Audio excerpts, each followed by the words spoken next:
Olá pessoal, espero que todos vocês estejam bem. Aqui é o professor Emael e essa é a nossa sexta e última videoaula de Biologia do quarto bimestre. Na aula de hoje, a gente vai terminar de estudar o conteúdo de saúde humana, só que hoje a gente vai conversar um pouquinho sobre parasitologia, que é uma área da biologia que trata do estudo dos parasitas. E na aula de hoje a gente vai conhecer um pouco a respeito das características de quem são os vírus, as bactérias, os protozoários, fungos e vermes, que são os tipos de seres vivos que podem causar doenças para os seres humanos. Sendo que a gente começa a nossa aula de hoje falando sobre os vírus. Os vírus, eles são um ser vivo que até dentro da biologia existe muita controvérsia se a gente pode considerar ele como um ser vivo ou não, principalmente em razão das características que esse tipo de micro-organismo ele apresenta. Para começar, que ele é um tipo de organismo que a gente fala que ele é acelular. Diferente de todos os seres vivos que existem no planeta Terra, os vírus eles são uma estrutura que não tem uma organização de célula. Na realidade, eles têm uma estrutura baseada apenas numa cápsula feita de proteínas com material genético presente no meio dessa cápsula, que pode ser ou DNA ou RNA, que é um assunto que a gente vai estudar no ano que vem. É interessante a gente saber também que os vírus eles são considerados como parasitas intracelulares obrigatórios. O que isso significa? O vírus ele nunca tem outro comportamento na natureza, exceto de ser um parasita, de atacar um hospedeiro, e obrigatoriamente eles precisam contaminar células para conseguir se reproduzir, para conseguir ter um ciclo de vida, de forma que quando ele contamina uma célula, a ideia de um vírus é se replicar e se multiplicar dentro dessa célula para conseguir contaminar novas outras células. Geralmente, a maioria das doenças virais, como é o caso, por exemplo, da gripe, do sarampo, da varíola, da febre amarela e de várias outras doenças consideradas como doenças virais, elas podem ser prevenidas graças à existência da vacinação. Hoje em dia, a gente tem uma série de medicamentos voltados exatamente para gerar imunidade no seu corpo, voltados para as doenças virais. Obviamente, existem algumas doenças que elas ainda não possuem vacinação, principalmente algumas doenças virais mais recentes. Prova disso é o que a gente verifica com o HIV e recentemente com o próprio coronavírus. E quando a gente tem algum tipo de vírus contaminando o corpo de um indivíduo, na maioria das vezes o seu corpo ele pode até conseguir lidar com aquela doença sozinho e seu sistema imunitário consegue combater. Só que em casos graves, às vezes é necessário utilizar o medicamento conhecido como medicamento antiviral, que tem exatamente essa função de impedir que o vírus ele consiga se reproduzir quando ele captura alguma célula dentro do seu corpo. E é importante a gente destacar isso, galera, porque vírus não são combatidos por medicamentos antibióticos. A gente vai falar com mais detalhe o que é esse medicamento depois, mas ele é um tipo de medicamento específico para combater bactéria, que é um outro tipo de ser vivo de organização completamente diferente do que são os vírus. E isso é interessante a gente saber até por uma questão de autocuidado. É muito comum às vezes a gente ir no médico, o médico olhar para sua cara e falar que você tem uma virose. Se ele falar que você tem uma virose e te passar um antibiótico, corra daquele médico porque provavelmente ele não sabe o que você tem e ele está te passando um remédio aleatório que talvez nem tenha função para o que você precisa. Vírus, galera, eles podem ter diferentes formatos, como representado nessa imagem que eu coloquei aqui para vocês. Só que independente do formato, se ele é um formato filamentar, tem um formato mais parecido com uma aranha, ou se ele tem um formato mais esférico, ele sempre vai ter essa organização de cápsula proteica com material genético, beleza? Bom, o próximo tipo de parasita que pode causar doenças pra gente são as bactérias. E essas sim são consideradas sem dúvida nenhum um tipo de ser vivo. Por quê? Toda bactéria ela é composta por células, sendo que elas são indivíduos que a gente fala que elas são unicelulares. Significa que o corpo delas é composto de apenas uma única célula. Diferente também de outras células de outros seres vivos, as bactérias elas têm a característica de ter uma parede celular, que é um revestimento extra, além da membrana plasmática, que ajuda essa célula a conseguir se manter viva e conseguir se proteger. Curiosamente, as bactérias que causam doenças pra gente, elas podem ter paredes celulares de diferentes espessuras, e quanto mais grossa é essa parede celular, geralmente mais resistente é essa bactéria ela ser combatida. Células de bactérias, galera, elas são células do tipo procarionte, que são células que a gente fala em biologia que não tem um núcleo organizado com seu DNA separadinho. Geralmente nessas células, o DNA ele encontra-se completamente solto no meio do citoplasma, e às vezes ele pode estar no formato de um cromossomo circular, conhecido como plasmídio.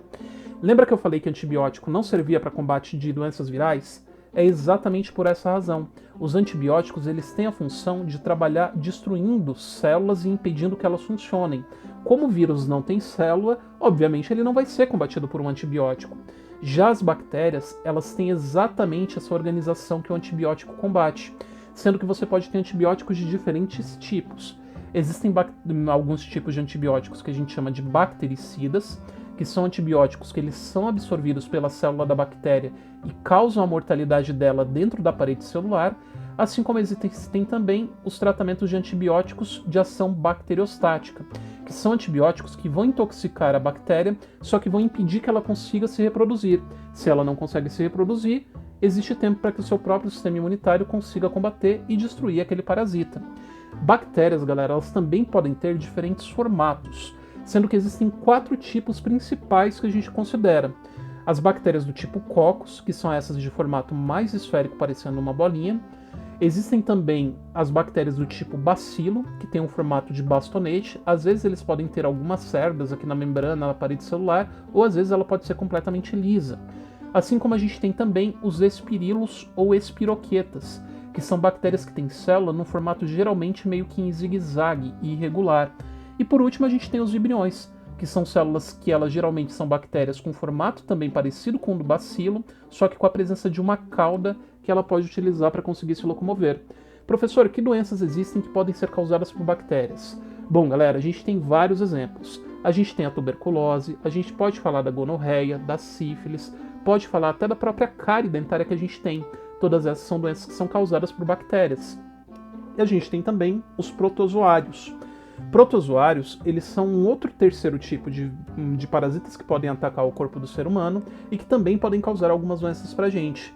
Protozoários, para começar, também são unicelulares, significa que o corpo deles também tem apenas uma única célula na sua organização. Só que diferente das bactérias que tinham células procariontes, os protozoários eles têm células eucariontes. Isso significa que o DNA e o material genético deles fica guardadinho dentro de um núcleo individualizado e separado. Os protozoários elas são geralmente células maiores, com maior quantidade de organelas dentro dela para conseguir fazer com que a célula consiga desempenhar todas as suas funções. Geralmente, muitos protozoários eles podem ser combatidos por remédios antihelmínticos, que curiosamente são os mesmos tipos de medicamentos que a gente utiliza para combater vermes, que a gente também vai falar nessa aula de hoje. Existem 4 tipos e 4 grupos principais do que a gente considera como protozoário. Existem protozoários que eles são classificados de acordo com a sua forma de locomoção. A gente tem, por exemplo, os esporozoários, que é o primeiro tipo de protozoário e ele não tem nenhuma estrutura específica para conseguir se locomover para contaminar outro ser vivo.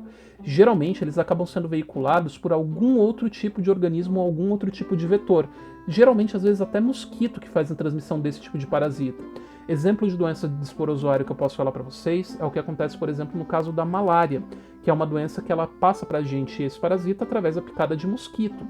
A gente tem também os protozoários do tipo Rhizópodes, que também são conhecidos genericamente como amebas. Professor, a ameba causa doença? Sim, existem alguns tipos de amebas que elas podem ter uma ação de colonizar regiões do seu intestino e causar um quadro de disenteria, como é o caso, por exemplo, da doença conhecida como amebíase. A gente tem também os protozoários flagelados, que são protozoários que eles têm um flagelo bem longo que ele pode vibrar para conseguir se locomover.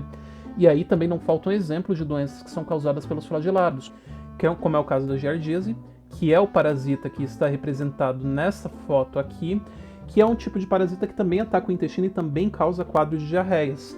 Assim como a gente tem também o Trypanosoma cruzi, que causa uma doença conhecida como doença de Chagas, e está representado nessa foto de microscopia. Esse tipo de parasita ele tem uma ação bem curiosa porque ele costuma atacar o músculo cardíaco e ele passa para a gente através da picada de um inseto chamado de barbeiro, que geralmente pica a região da face e coloca geralmente suas fezes perto da ferida que ele abriu e é onde vai acontecer esse contágio. A gente tem também os protozoários chamados de ciliados, que se locomovem geralmente pela vibração desses cílios ao redor da membrana plasmática dele. E o único exemplo que a gente tem de doença causada por ele é o caso da balantidiose, que é uma doença que você pega esse parasita também pela alimentação, através principalmente do consumo de carne de boi mal passada. Bom, a gente tem também os fungos, que são o 4º tipo de parasitas que podem causar doenças para os seres humanos. Fungos, em biologia, é o grupo onde estão classificados os mofos, os bolores e os cogumelos. Dentro desse grupo, você pode ter tanto organismos unicelulares que têm apenas uma única célula, quanto indivíduos pluricelulares com várias células na composição do seu corpo. Eles também têm células eucariontes com o núcleo organizado, e eles têm uma parede celular também ao redor das suas células, feita de uma substância chamada de quitina, que é uma substância que deixa a célula bem resistente à perda de água. A principal característica dos fungos é que eles geralmente se espalham através de esporos, ou seja, a célula pode criar um formato de resistência que vai ser veiculado pelo ar, por contato ou até mesmo pela água, para contaminar geralmente outras pessoas e conseguir crescer, sendo que eles têm uma preferência por ocupar ambientes úmidos e que não têm luminosidade, que podem estar aquecidos ou não. Por essa razão que as doenças que são causadas por fungo e que são genericamente chamadas de micoses, geralmente acontecem em regiões do nosso corpo que a gente não tem tanta luminosidade e que tem maior umidade acumulada, como por exemplo as micoses como o pé de atleta e a frieira, que aparecem entre os dedos dos pés ou às vezes embaixo das unhas, ou como a candidíase, que é um fungo que se desenvolve na região de mucosa da boca ou na região genital. E geralmente os fungos eles são tratados utilizando medicamentos antimicóticos, que geralmente são pomadas que a gente passa em cima do fungo para que ele de repente morra e seja intoxicado. E para a gente fechar a nossa aula de hoje, a gente tem um último grupo de parasitas que são os vermes. Os vermes eles são animais, pessoal. Por essa razão, eles são organismos pluricelulares, também têm células eucariontes e que geralmente é o que a gente classifica como animal invertebrado, porque ele não tem esqueleto. Os vermes eles têm um corpo mole e bastante alongado, sendo que a gente pode encontrar dois grupos de vermes dentro dos parasitas mais comuns dos seres humanos. Existem os vermes que a gente fala que eles têm um corpo cilíndrico, como é o caso das lombrigas, que pertencem ao grupo dos nematódios. Assim como existem aqueles vermes de corpo achatado, que parece uma fita, e nesse caso a gente fala que eles são os plateumintos, como é o caso daquele verme conhecido como solitária ou como tênia. Geralmente, o contágio de doenças que são causadas por vermes também acontece pela alimentação, sendo que a forma mais fácil da gente conseguir prevenir de pegar vermes é na prevenção pela higienização dos alimentos que a gente consome, principalmente os alimentos in natura. Se você vai comer uma salada, uma fruta, uma verdura ou um legume, é muito importante que você lave e higienize muito bem ele, às vezes deixando de molho em hipoclorito de sódio e lavando ele com bastante água corrente para você conseguir remover ovos desses animais. Geralmente os ovos desses animais é o que vem aderido no meio dessa comida, e por eles serem super microscópicos, às vezes a gente acaba ingerindo eles sem nem perceber. E geralmente esses ovos eclodem dentro do seu intestino ou do seu sistema digestório, liberam larvas desses animais que vão acabar se desenvolvendo e crescendo dentro do seu intestino. E geralmente eles se reproduzem lá dentro e no meio do seu bolo fecal acabam sendo liberados novos ovos desses animais que podem de repente contaminar alimentos ou então até água quando ela não é bem tratada. Esses vermes eles têm uma preferência principal por parasitar em órgãos viscerais do nosso sistema digestório, embora existem algumas variedades de parasitas desse tipo que podem inclusive causar problemas por atacar em regiões musculares. E como eu falei, eles são geralmente tratados quando você toma medicamentos antihelmínticos, que são medicamentos que você toma que tem a ideia, inclusive, também de impedir que eles se desenvolvam, causando a intoxicação deles dentro do seu corpo. Bom, galera, eu gostaria de agradecer bastante a atenção de vocês, espero que vocês tenham gostado dessa aula. Sei que não foi um ano exatamente como a gente esperava e desejo muito que vocês tenham, pelo menos por essas videoaulas que eu tenho elaborado, conseguido aprender um pouco do tanto que é rico biologia. Agradeço demais a atenção de vocês, sei o quanto vocês têm se dedicado pelas aulas online, espero que a gente tenha um ano que vem muito melhor do que foi esse ano e que a gente possa continuar estudando essa matéria tão legal que é biologia, sem ter que ser necessariamente só aqui pela tela do computador. Muito obrigado pela atenção de vocês e até o próximo ano.